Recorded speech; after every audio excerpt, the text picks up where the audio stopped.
आज की वीडियो में हम एड्रीनल ग्लैंड की माइक्रो एनाटॉमी डिस्कस करेंगे। So let's start with the structure. Each gland is covered by a connective tissue capsule and from the capsule the septa extends into the gland substance. So in case this is the capsule, then इससे septa gland substance के अंदर निकलेंगे। The gland is divided into two components, the superficial cortex and the deep medulla. Cortex का volume is 10 times the volume of medulla. अभी हम cortex and medulla को separately पढ़ेंगे। Suprarenal cortex, it is made up of cells arranged in cords and cords के बीच में sinusoids intervene करते हैं। Sinusoids are low pressure vascular channels, so blood flow करेगा but in very low pressure. On the basis of arrangement of the cell, the cortex is divided into three layers: the zona glomerulosa, the zona fasciculata, and zona reticularis. It is from the outermost side to the innermost. अभी हम इन तीनों layers को पढ़ने वाले हैं in the form of a table. So first of all, zona glomerulosa, it is the outermost layer. The cells are arranged in inverted U-shaped formations. So inverted U-shaped में cells present होंगे. It forms the outer 1/5 part. The cells are small, polyhedral or columnar, basophilic cytoplasm and deeply staining nuclei present होगा. The mitochondria are elongated. अभी हम fasciculata की बात करेंगे। Glomerulosa में inverted U-shaped में था, but in fasciculata the cells are arranged in straight columns which are 2 cells thick. So 2 cells thick के straight columns में arranged होंगे cells. The sinusoids intervene between the columns. So 2 column के बीच में sinusoids present होंगे. It forms the middle 3/5 part. So काफ़ी बड़ा part ये form करेगा. Glomerulosa 1/5, fasciculata 3/5 and reticularis inner 1/5. The cells are large, polyhedral, basophilic cytoplasm and vesicular nuclei. The cells are rich in lipids. काफ़ी important point है। Normally during the processing of tissue, like जब हम slides prepare करते हैं for the histology practicals, then these lipids are removed, so the cells give an empty vacuolated appearance. These cells also contain considerable amounts of vitamin C and the mitochondria are spherical, elongated थे in glomerulosa. अभी हम reticularis की बात करेंगे। It is the innermost layer. It forms the inner 1/5 part. It is made up of cords of cells which branch and anastomose forming a kind of reticulum, और इसी से इसका नाम आता है reticularis. The cells are acidophilic and smaller. Last 2 cell layers में हमने पढ़ा था that the cells are basophilic, इसमें एसिडोफिलिक है. Cells are similar to zona fasciculata but lipid content is less, so lipid इनमें कम होगा. जोना फेसिकुलेटा में vitamin C भी प्रेजेंट होता है and they have high amount of lipid content also.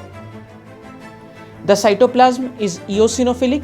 The Golgi complex are best developed in the zona reticularis. इसमें mitochondria unusual tubular cisternae form करते हैं.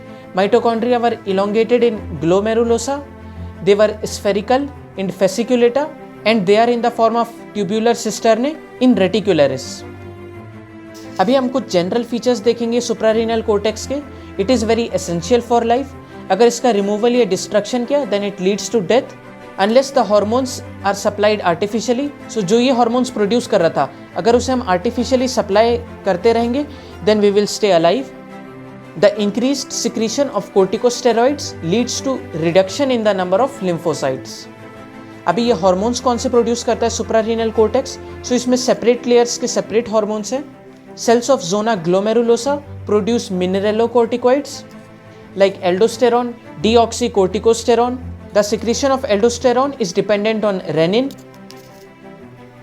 ये दोनों ही hormones influence the electrolyte and water balance of the body.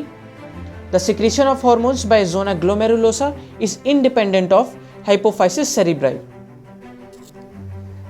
Next layer is zona fasciculata. It produces glucocorticoids like cortisone and cortisol. These hormones lead to decreased antibody responses and have anti-inflammatory response. Zona fasciculata में it produces DHA and some glucocorticoids and sex hormones, both estrogen and androgens.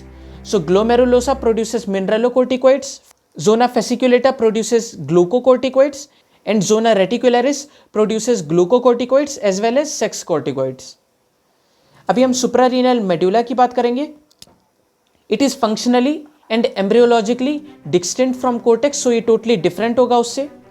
अगर हम suprarenal gland को एक chromium salt के solution में रखते हैं like potassium dichromate, then the cells of medulla show yellow granules in cytoplasm, and this reaction is called as chromaffin reaction.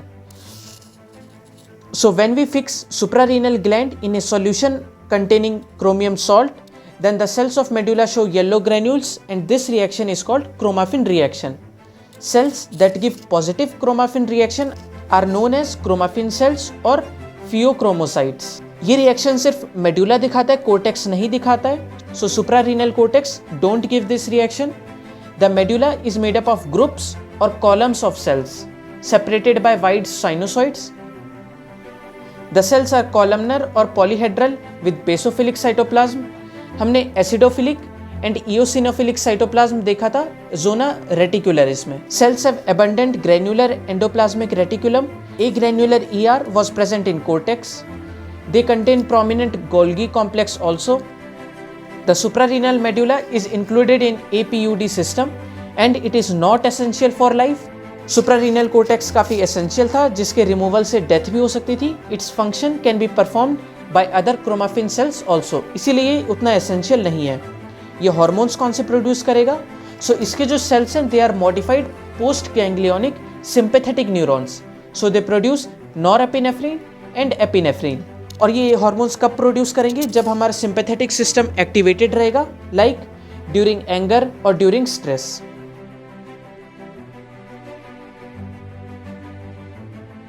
In this drawing we can see the number 1 represents the capsule. Capsule सबसे बाहर होगा, capsule ही अंदर extend होता है to form the septa. Number 2 represents the inverted U shaped cells जो zona glomerulosa में present थे। जोना ग्लोमेरुलोसा से इनवर्ट्स अगर हम मूव करेंगे then we find the zona fasciculata जिसमें cells are present in 2 cell thick columns and sinusoids इसके बीच में इंटरवीन करेंगे। So here we have 2 cell thick columns of zona fasciculata. After zona fasciculata we have the zona reticularis जिसमें cells group form करते हैं and they anastomose with each other to form a reticulum. So इसमें हम देख सकते हैं कोई भी रैंडम अरेंजमेंट है, they are anastomosing with each other. After the reticularis we have the medulla. Medulla का फीचर है that cells are separated by large sinusoids. So in this diagram it is clearly visible that groups of cells are present and they are separated by large sinusoids. अभी इन्हीं features को हम इस slide में देखेंगे। On the outermost side we have the capsule. Number 2 से represented है zona glomerulosa जिसमें cells are present in inverted U shaped format. Number 3 shows the zona fasciculata जो 3/5 पोर्शन फॉर्म करता है कोर्टेक्स का। Number 4 represents the zona reticularis and उसके अंदर we have the medulla.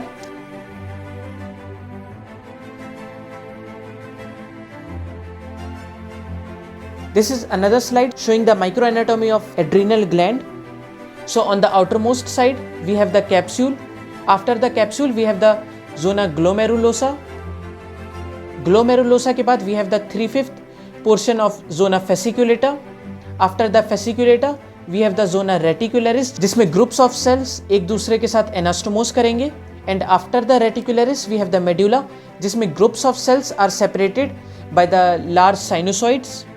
This is another slide showing the adrenal histology.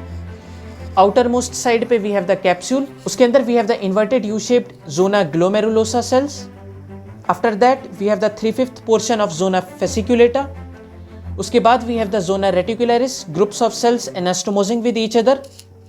And after that we have the medulla जिसमें groups of cells are separated from each other by the presence of large sinusoids. Thank you.